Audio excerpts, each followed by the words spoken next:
Welcome to the Raven's Records, a little side quest to our Without a Candle podcast.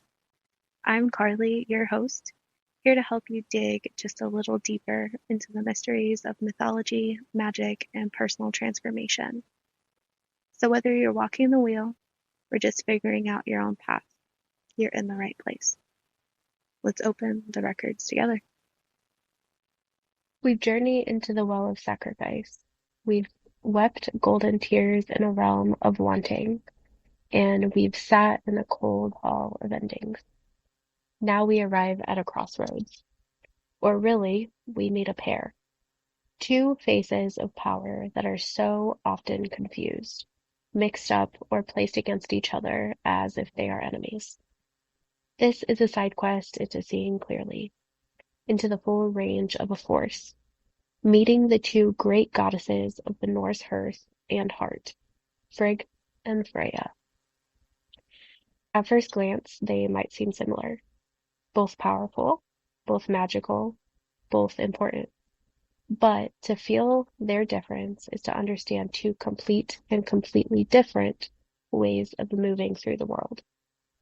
Let's start with Frigg.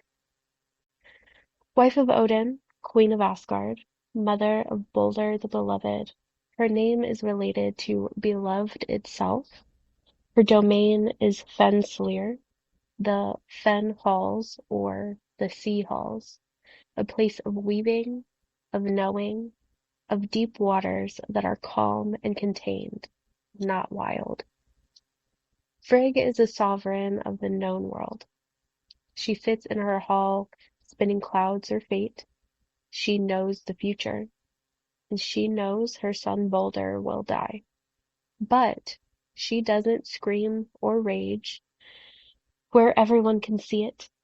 She just acts. She goes to every being in existence and gets a promise that they will not harm him. It is a work of profound, quiet, strategic influence. It is the power of connection, of the spoken word, and the binding promise. Her magic isn't the wild trance magic of Freya. It is a deep knowing and quiet shaping. She is the mother, yes, but not just as a biological role. She is the mother as the architect, the queen as strategist. Her power is holding space, in protection, in subtle, patient weaving of safety and structure. She is the hearth fire that must be carefully tended because everything depends on its steady light. Now, hold that image for a moment. The contained fire, the woven tapestry. Let's turn to Freya, Lady of the Veneer, driver of the cat-led chariot, wearer of the Brisingamen necklace, master of cedar. She is not the queen of the settled realm, but the sovereign of the wild heart. Her domain is movement, strong attraction, and the fierce alchemy of feeling. Where Frigg knows the future, Freya shapes it from the raw material of desire and grief. Where Frigg works through promises and quiet influence, Freya works through potent pull and trance states. Frigg's halls are by the deep waters, where Freya wears a cloak of falcon feathers and flies between the worlds. Freya is the witch's lover of the world, the force of unapologetic wanting. Her power is in expansion, in attraction, in the transformative journey. She is the wildfire that burns away the old undergrowth so new life can emerge. Now, these are not rivals. They are two halves of a complete whole. One is the loom, the other is the thread. One is the hearth, and the other is the spark. But here is where the myth crashes into our modern world with terrible clarity. We are rarely allowed to be the whole range. We are forced into narrow roles as they are cages.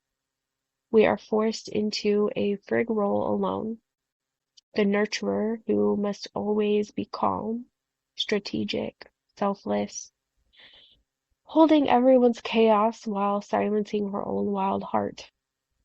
The quote-unquote good wife, the endlessly patient mother, the supportive partner, whose own desires are seen as a threat to the stability she is supposed to maintain. Or we are forced into the Freya role alone, the quote-unquote wild woman, who is accepted only as a muse, a fantasy, a temporary break from structure. But let her wield her magic as professional power. Let her desire be ambitious.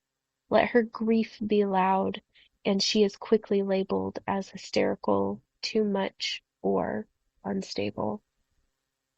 We get punished for showing Frigg's depth in the boardroom and for showing Freya's fire in the home. The modern trap is this. We are told to pick one and cut off the other. The real work, then, isn't to ask, am I Frigg or am I Freya? The question is, how do I hold both the loom and the wildfire inside of my own life? This is the shift from the box you are put in to a toolkit that you can use. Frigg isn't just a role of mother, she is a toolkit of deep foresight, strategic alliance building, and the quiet, unshakable power to create safety for yourself first. And Freya isn't just a role of a lover or a witch. She is a toolkit of powerful desire, the courage to grieve openly, and the intense magic to shape your own destiny from raw materials of your experiences. The mother and the witch aren't boxes to be trapped in. They are powers you can choose to use. The queen and the seeress aren't titles given by others. They are ways of being so you can claim yourself. Are you in a season that needs Frigg's magic? Then weave your networks, tend to your inner hearth, act with quiet, strategic patience, and protect what is precious. Or are you in a season that calls for Frigga's magic? Then put on your falcon cloak of perspective, let your desires guide you, weep your golden tears without shame, and shape your fate from the burning core of your feelings. Bringing Frigg and Freya together inside you is the end of the inner war. It is the moment you stop asking, which one am I supposed to be? And start asking yourself, which power does this moment ask for? It is giving yourself permission to be the fierce protector and the passionate lover, the wise, silent knower, and the vocal, passionate shaper, the keeper of the hearth and the rider of the wind. You are not half of a thing. You are the hall that contains both steady hearth and the window open to the wild storm. You are the weaver who can use both the strong, dependable wool and the dazzling golden thread. Frigg and Freya together teach us that this kind of power isn't one single note. It's a full range. It's a dynamic, responsive, complete set of skills. To be sovereign isn't to fit a mold. It's to have the full magic of both the home and the wilds inside of you, and the wisdom to know which to call upon for yourself, by yourself, for your own becoming. They are not an either or choice. They are a conversation, and that conversation happens within you. Thanks for hanging out with me today. Until next time, keep walking your path, trust your rhythm, and remember, the sacred isn't far. It's already within you.